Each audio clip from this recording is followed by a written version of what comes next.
کہ یہ جو شریعت میں کہا جاتا ہے نا کہ تقلید ضروری ہے، اس وقت موضوع میرا تقلید نہیں ہے، لیکن تقلید ضروری کیوں کہا جاتا ہے؟ تقلید کے کیا معنی ہے؟ لوگ وحشت کرتے ہیں اس میں، تقلید تقلید تقلید، گھبرا جاتے ہیں۔ تقلید ایک لفظ ہے، اس کے معنی یہ ہیں ایک لے مین کسی بھی فیلڈ میں کسی ایکسپرٹ سے رجوع کریں، دیٹس آل۔ یہ سامنے ڈاکٹر شبیر زیدی صاحب تشریف فرما ہے، ماشاءاللہ ایجوکیشنسٹ ہیں اور ڈاکٹر ہیں، ENT اسپیشلسٹ ہیں۔ اب مجھے اگر کوئی مسئلہ درپیش ہے ENT سے متعلق تو میں ان سے رجوع کروں گا، میں چاہے کسی بھی میدان میں کتنی ہی تحقیق کا حامل ہوں، ان کے سامنے میں لے مین ہوں، اور جو یہ نسخہ لکھ دیں گے وہی دوا استعمال کروں، اور مجھے یہ حق حاصل نہیں ہے کہ میں ان سے پوچھوں کہ یہ دوا کیوں لکھی ہے آپ نے۔ یعنی یہ حق اس وقت بس حاصل تھا جب تحقیق کرنے کی منزل میں کسی سے پوچھتا کہ بھئی یہ واقعی ENT اسپیشلسٹ ہیں یا نہیں، اور آدمی کیسے ہیں، ٹھیک ٹھاک ہیں یا نہیں، اخلاق تقوی سب ہے۔ یعنی ایسا تو نہیں ہے کہ کمرشل ڈاکٹر ہیں کہ خواہ ایسی دوا دیں کہ حلق نہ بھی خراب ہو تو خراب ہو جائے۔ تو جب عام دنیا یعنی ڈاکٹر کے سلسلے میں بھی آپ پوچھتے ہیں کہ علم ہے اس کے پاس یا نہیں، اور دوسرے کہ ڈاکٹر کیسا ہے، دین میں بھی یہی ہے، عالم ہے یا نہیں اور متقی ہے یا نہیں۔ دو چیزیں معلوم ہو جائیں، یعنی عالم ہے، جینوین عالم ہے، پڑھا ہے، گواہی دینے والے گواہی دیتے ہیں صاحب یہ ان سے بڑا کوئی نہیں ہے اس وقت فیلڈ میں، اور دوسری گواہی ہے کہ ہم متقی ہیں، بالکل کوئی سوال ہی نہیں پیدا ہوتا۔ دو گواہیاں مل گئیں، اب اس کے بعد کوئی چون و چرا کی گنجائش نہیں ہوتی، جو وہ فتویٰ دے دیں اس پہ عمل کرنا، اس کا نام ہے تقلید۔ فتویٰ کیا ہے؟ فتویٰ یعنی بیان حکم خدا، بیان حکم، دیٹس آل۔ وہ بھی حکم کس کا؟ بیان حکم خدا، بیان حکم رسول۔ حسینیت بابصیرت ہونا سکھاتی ہے کہ جہاں آپ کو خوشبو آئے کہ تم بات کیسے کر رہے ہو مجتہد کے خلاف، جو مجتہد وقت کے جزید کو اس کی قبر میں اتار سکتا ہے، تمہاری جرت کیا ہے؟ بھائی اس میں اختلاف کی بات ہی نہیں ہے۔ بھائی مولانا وہ ان سے، بھائی کس چیز کا اختلاف؟ بھائی میں اپنی جان پہ سودا کروں، میں اپنی جان پہ سودا کروں، میرے مولا کے ظہور میں تاخیر ہو رہے ہو تم لوگ۔ یہ مجلس حسین کی پوری دنیا کو جمع کرنے کی تھی، تمہارے چند چٹکلوں نے، چند دیر کی لذت ہے تمہاری زبان کے، لک لکائے زبان ہے۔ امام حسین کہتے ہیں دین تمہارے منہ میں رکھا ہوا نوالا ہے، جب تمہارا دل چاہتا ہے اس کو نگل لیتے ہو۔ چند دیر کے لک لکے نے ہماری قوم کو برباد کر دیا۔ تم کہتے ہو کہ مولانا مصلحت سے کام لیں، کیسی مصلحت سے کام لیں؟ جب دنیا کی سپر پاور کو گھٹنے ٹکوا دیا ہم نے، تم ہمارا بگاڑ بھی کیا سکتے ہو؟ چند ملک، ایک ملک میں جا کر اس ایجنڈے پر تم ہمارے ملک میں تفرقہ پھیلا رہے ہو۔ تم نے سمجھا ہوا کیا ہے؟ جو جوان ہوا کے چیرتے ہوئے نظام کو $200 ملین کا وہ ڈرون کے جو صرف 4 یا 5 ہیں، جسے دنیا کا رشیا کا سب سے بڑا نظام درک نہیں کر سکتا، اس کو ہواؤں میں مار سکتے ہیں، وہ تمہارے گھر کے اندر بیٹھ کر تمہیں دفنا بھی سکتے ہیں۔ کبھی کبھی امام فرماتے ہیں انسان عقل مند کی نشانی یہ ہے کہ وہ دوسروں کے تجربوں سے فائدہ لیتا ہے۔ کس کے تجربوں سے فائدہ لیتا ہے؟ عقل مند کے تجربوں سے، بے وقوف کے تجربوں سے نہیں۔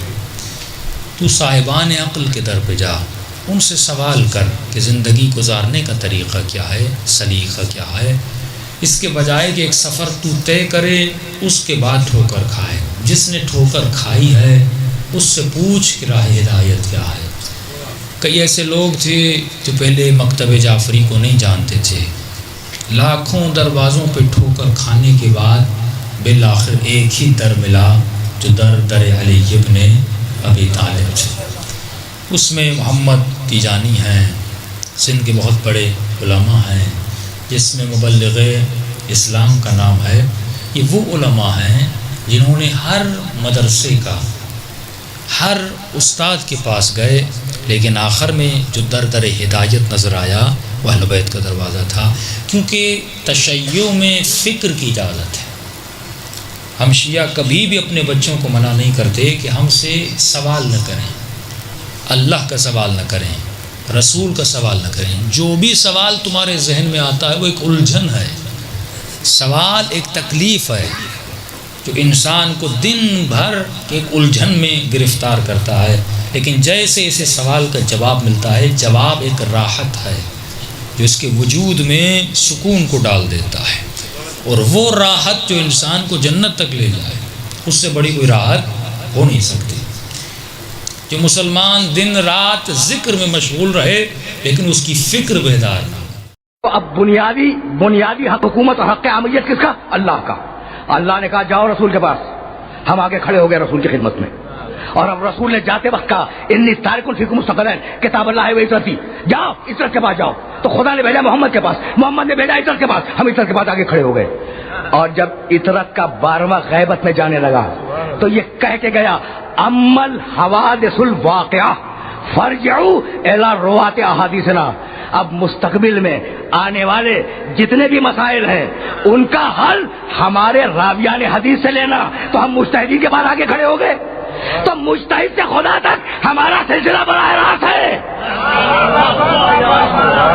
یعنی ہم نے مجتہد اجماع یا شورا سے نہیں بنایا، بھائی بات تو واضح ہو رہی ہے نا، ہم نے مجتہد اجماع یا شورا سے نہیں بنایا، ہم نے حکم امام کی پیروی کی۔ اگر یہ بات واضح ہو گئی تو بس اب سلسلے کلام کو اس مرحلے پر روکنا چاہ رہا ہوں، بھائی سنتے جاؤ اور بڑے اطمینان سے سننا، اس لیے کہ کچھ روایتیں پیش کروں گا اور ان روایتوں ہی پر گفتگو کو تمام کر دوں گا۔ امن حوادث الواقعہ فرجعوا الی روات احادیثنا، یہ کہاں کہا، کب کہا، کس نے کہا، ابھی عرض کروں گا، کچھ دیر میں عرض کروں گا۔ دیکھو مستقبل میں آنے والے جو مسائل ہیں ان میں اپنے قیاس سے کام نہ لے لینا۔ دنیا میں بہت بڑے بڑے فقہا گزرے اور انہوں نے قیاس سے کام لیا ہے، تو خبردار تم قیاس سے کام نہ لینا، تم ہماری حدیث کے راویوں کے پاس جانا، فرجعوا جانا نہیں، رجوع کرنا۔ بھائی توجہ کیجیے گا، روایت میں حکم ہے فرجعوا، رجوع کرو راویان حدیث کی طرف۔ اسی لیے ہم اپنے مجتہد کو مرجع کہتے ہیں، وہ ذات جس کی طرف رجوع کیا جائے۔ یہ جو لفظ مرجع ہے نا، پوچھتے ہیں لوگ کہ یہ مرجع کہاں سے نکلا اور یہ مرجعیت کیا ہے، تو ہم نفس معصوم سے ہٹنے کے عادی نہیں ہیں، ہم نفس معصوم سے ہٹنے کے عادی نہیں ہیں، ہمارے راویان حدیث کی طرف رجوع کرنا ہے نا۔ اچھا اور کیا کرنا؟ یہ روایتیں سنتے جاؤ، بڑے اطمینان سے سنتے جاؤ، اور کیا کرنا؟ امام جعفر صادق علیہ الصلوۃ والسلام نے ارشاد فرمایا، روایت تفسیر امام حسن عسکری علیہ السلام میں موجود ہے، طویل روایت ہے، بڑی لمبی روایت ہے، اور میں تو فقط ایک سطر اس روایت کی عرض کروں گا۔ اما من کان من فقہائنا صائنا لنفسہ حافظا لدینہ مخالفا لہواہ مطیعا لامر مولاہ فللعوام ان یقلدوہ۔ مرجع کا لفظ ہم نے نہیں بنایا، امام نے دیا فرجعوا، ہم نے کہا مرجع، ذہن میں رہے، اور اب میں تقلید کے لفظ پہ آ گیا۔ اما من کان من فقہائنا، امام کہہ رہے ہیں، چھٹے امام کہہ رہے ہیں ہمارے فقہا میں سے جو صائنا لنفسہ ہی ہو، اپنے نفس کی حفاظت کرنے والا ہو، حافظا لدینہ ہی ہو، اپنے دین کی حفاظت کی کوشش کرتا ہو اور محفوظ رکھتا ہو، مخالفا لہوا ہو، اپنی خواہش نفس کی مخالفت کرتا ہو، مطیعا لامر مولا، اور اپنے مولا کے امر کی اطاعت کرتا ہو، فللعوام ان یقلدوہ، تو عوام کو چاہیے کہ اس کی تقلید کریں۔ تو مرجع کا لفظ بھی امام نے دیا، تقلید کا لفظ بھی امام نے دیا۔ یہ بات مسلم ہے کہ تمام شیعہ فقہا نے پہلا مسئلہ توضیح المسائل میں یہی لکھا ہے، اصول دین میں تقلید حرام ہے، فروع دین میں واجب لیکن اصول دین میں حرام ہے۔ ہم اس لیے اللہ کو ایک نہیں مانتے کیونکہ ماں باپ نے بتایا ہے، ہم اس لیے اللہ کو عادل نہیں مانتے کیونکہ استاد نے بتایا ہے، ہم اس لیے انبیاء کو معصوم نہیں مانتے کیونکہ ہمارے مرجع تقلید نے بتایا ہے، ہم اس لیے صرف 12 اماموں کو امام معصوم نہیں مانتے کہ ہمیں کسی دوست نے بتا دیا تھا، ہم اس لیے روزہ قیامت کو نہیں مانتے تھے کیونکہ کسی کتاب میں لکھا پڑھ لیا تھا، ہم ان تمام چیزوں کو اس لیے اس طرح سے مانتے ہیں کیونکہ عقل کہتی ہے کہ اللہ ایک ہے، وہ عادل ہے، اس کی طرف سے رابطے کے لیے انبیاء کو آنا چاہیے. نہیں پہنچا پا رہا. ہمارے عقائد میں یہ ہے کہ یہ کسی کے بتانے سے نہیں، اپنی تحقیق سے ثابت ہونا چاہیے کہ اللہ ہے تو اس سے رابطے کے لیے کوئی نہ کوئی ہستیاں ہونی چاہیے. اب وہ ہستیاں گنہگار تو ہو نہیں سکتی.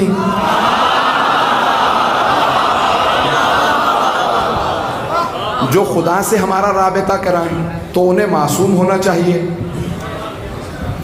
جب وہ ہستیاں جو وحی لے کے آ رہی ہیں انہیں معصوم ہونا چاہیے. تو اب جب وہ ہستیاں چلی جائیں تو ان کی جگہ پہ جو آئیں انہیں بھی معصوم ہونا چاہیے، گنہگار نہیں ہونا چاہیے. کیونکہ اگر پیشوا، امام، خلیفہ، رہبر، رہنما، پیشوا گنہگار ہو تو آپ ہمیشہ شک کرتے رہیں گے، ارے یہ مجھ جیسا خطا کار ہے، پتہ نہیں غلطی کر چکا ہے یا کرنے والا ہے. اب اگر کبھی کوئی پیغمبر کی جگہ پہ آنے کے بعد کہے میں آپ ہی جیسا ہوں، مجھ پہ بعض اوقات ایک شیطان آ جاتا ہے. میں ایک جگہ بیٹھا تھا، تقلید سمجھا رہا تھا جوانوں کو. وہاں ایک ڈاکٹر صاحب بیٹھے تھے. بعد میں کہنے لگے مولانا میں پڑھا لکھا آدمی ہوں، مجھے تقلید کی ضرورت ہی نہیں ہے. آپ یہ کیا سمجھا رہے تھے جوانوں کو؟ میں نے کہا ڈاکٹر صاحب آپ پڑھے لکھے آدمی ہیں، مجھے یقین آپ ڈاکٹر ہیں، پڑھے لکھے ہیں. کہنے لگے میں تو کسی کی تقلید نہیں کرتا. میں نے کہا ڈاکٹر صاحب بہت اچھی بات ہے آپ نہیں کرتے، مگر مجھے ایک بات کا جواب چاہیے. میں جب بیمار ہو جاتا ہوں تو میں کسی ڈاکٹر کو نہیں دکھاتا. ہر گھر میں بچی ہوئی دوائیوں کا ڈبہ پڑا ہوا ہوتا ہے، تو میں کسی ڈاکٹر کو نہیں دکھاتا، انہی کو دیکھ لیتا ہوں یہ فلاں ٹیبلٹ ہے، یہ فلاں سیرپ ہے. تو میں، میرے بچے، میرے گھر والے بیمار ہوتے ہیں، اسی میں سے کچھ نکال کے دے دیتا ہوں، خود بھی اپنے بچوں کو بھی دے دیتا ہوں. اور بہرحال کام چل رہا ہے. آپ بتائیے صحیح کر رہا ہوں یا نہیں؟ کہنے لگے خطرناک ہے کام، آپ آئندہ ایسا نہ کیجیے گا.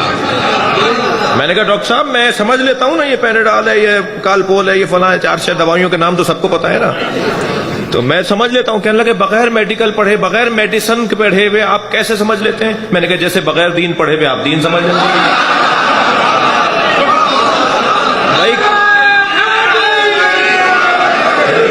بھائی کون کہہ رہا ہے آپ سے کہ آپ آیت اللہ سیستانی سے نسخہ لکھوائیں جا کر کہ میرے سر میں درد ہو رہا ہے 6 مہینے سے، آیت اللہ سیستانی صاحب نسخہ لکھ دیجئے کہ کیا دوا کھاؤں؟ کس نے کہا ہے یہ؟ کس نے کہا ہے کہ آیت اللہ سیستانی سے جا کے جو ہماری گاڑی خراب ہو جاتی ہے تو مکینک والے کام جا کے ان سے پوچھیں کہ کون سا پرزہ لگاؤں گاڑی میں؟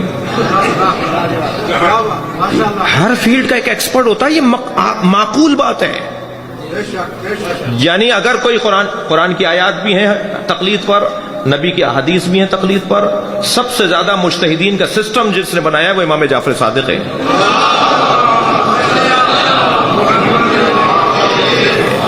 امام عسکری کی سب سے زیادہ حدیثیں ہیں تقلید کے اوپر، کیونکہ امام کو پتا تھا کہ اب غیبت کا دور شروع ہو رہا ہے.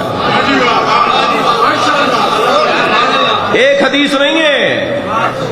یا تو آپ کہیں کہ یا تو آپ کہتے ہیں کہ میں حدیث کو مانتا ہی نہیں ہوں. مانتے تو پھر اپنی پسند کی مانتے اور یہ نہیں مانتے. آیت حضرت صلوات پڑھیں ذرا محمد و آلہ. سب سے زیادہ احادیث تقلید پر امام عسکری کے زمانے کی کیوں ہیں؟ اس لیے کہ ان کو پتا ہے کچھ دن بعد غیبت کا دور شروع ہو رہا ہے. جی سسٹم ہے، اس سسٹم کو توڑیں گے کسی کا کوئی نقصان نہیں ہوگا. جو سسٹم کو فالو کر رہے ہیں نا، لبنان والے، بحرین والے، قطر والے، عمان والے، عراق والے، ایران والے، وہ ہم سے زیادہ سرخرو ہیں. جو سسٹم کو توڑے گا وہ سرخرو نہیں ہوگا. 2 اور 2 4 کی بات ہے. میں سسٹم کو فالو کروں گا، میرا فائدہ ہے. اسی امام بارگاہ کا ایک سسٹم ہے یا نہیں؟ ایک آدمی کہہ رہا ہے میں تو ممبر وہاں لگاؤں گا، دوسرا اسے کھینچ کے کہہ رہا ہے میں یہاں لگاؤں گا، تیسرا کہہ رہا ہے یہ بلب میں تو پنکھا چلاؤں گا، وہ کہہ رہا ہے مجھے سردی لگ رہی ہے، وہ کہہ رہا ہے میں تو چلاؤں گا. تو فساد ہوگا یا نہیں ہوگا؟ اس امام بارگاہ کا ایک سسٹم ہے، آپ کے گھروں کا ایک سسٹم ہے، آپ کے علاقوں کا ایک سسٹم ہے. تشیع کا بھی کوئی سسٹم ہے یا نہیں؟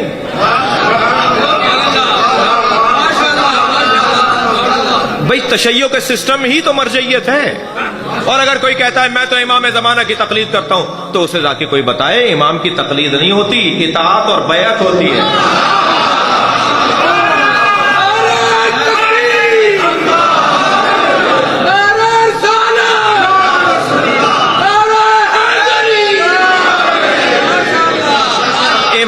کی بیعت ہوتی ہے، امام کو اگر ہم نے مجتہد کہہ دیا نا تو امام کی توہین ہے. دقت چاہوں گا، ہم اپنے ائمہ کو مجتہد نہیں کہہ سکتے.